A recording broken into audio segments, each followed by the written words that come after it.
በስመ አብ ወወልድ ወመንፈስ ቅዱስ አሐዱ አምላክ አሜን።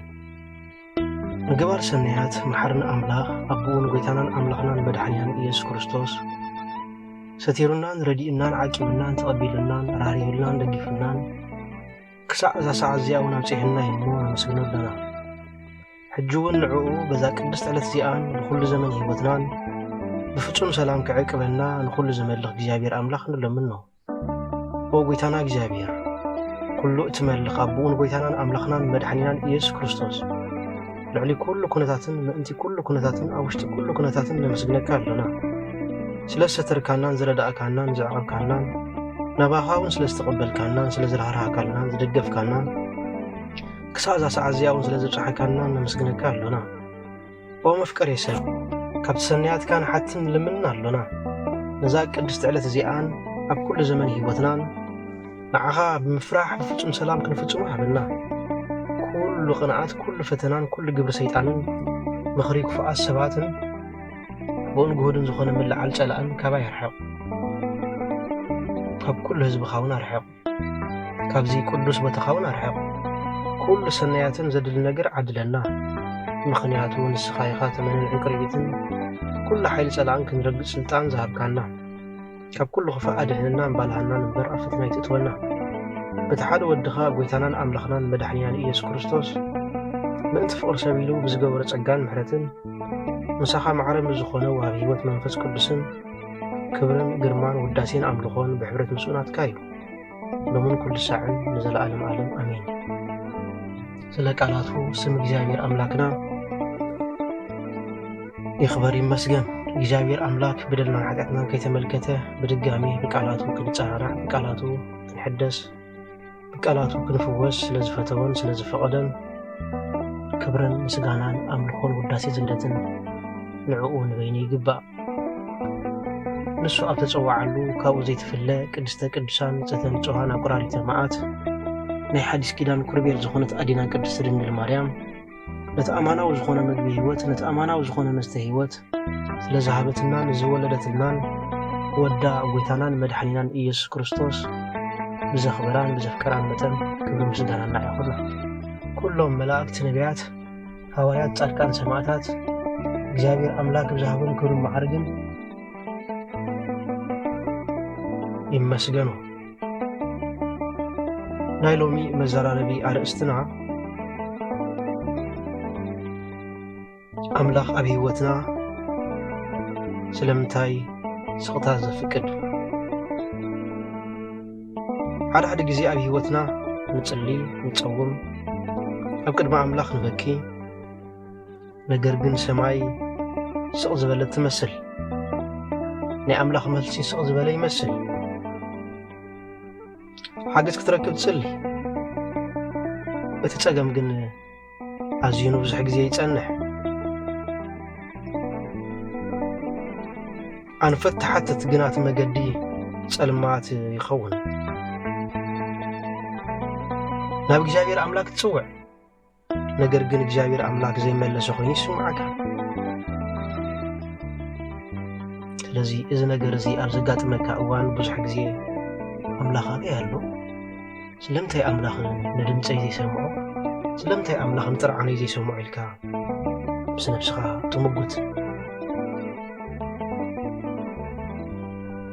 ግን ወገነይ ኣጸቢቕካ ስምዓኒ፣ ስቕታ ኣምላኽ ዘይምህላው ኣይኮነን።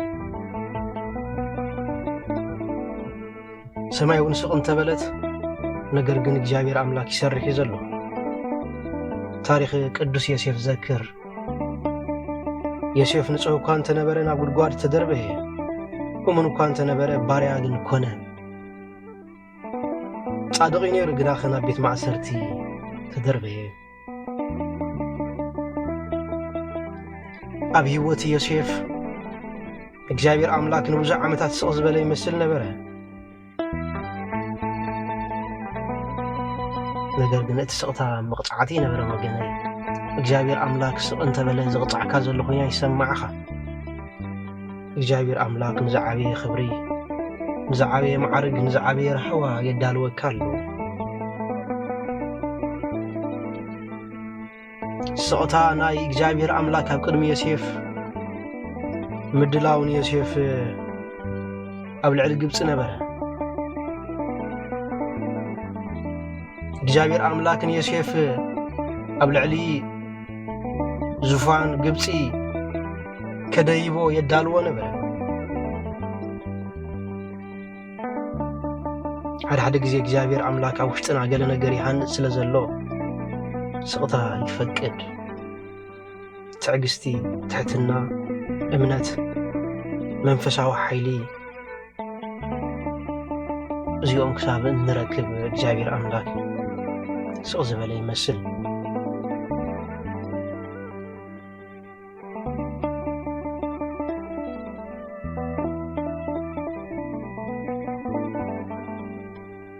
ጎይታናን መድሓናን ኢየሱስ ክርስቶስ ኣብ መስቀል እንከሎ ክርስቶስ ምስ ተሰቕለ ሰማይ ስቕ ዝበለ ትመስል ነይራ። መላእኽቲ ኣይመጹን፣ ኣብ ሰማይ ዝመጽእ ነገድ ነጎዳ ኣይነበረን፣ መከራ ጥራይ ነበረ። እቲ ስቕታ ግና ድሕነት ዓለም ኣፍረየ።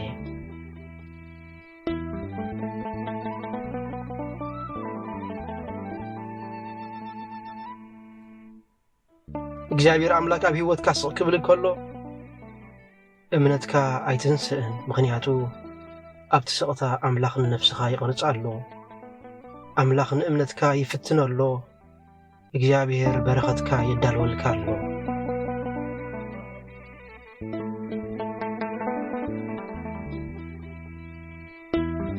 እቲ ሓደጋ ስቕታ ኣምላኽ ኣይኮነን፣ እቲ ሓደጋ ጸሎት ምቁራጽ እዩ ወገናተይ።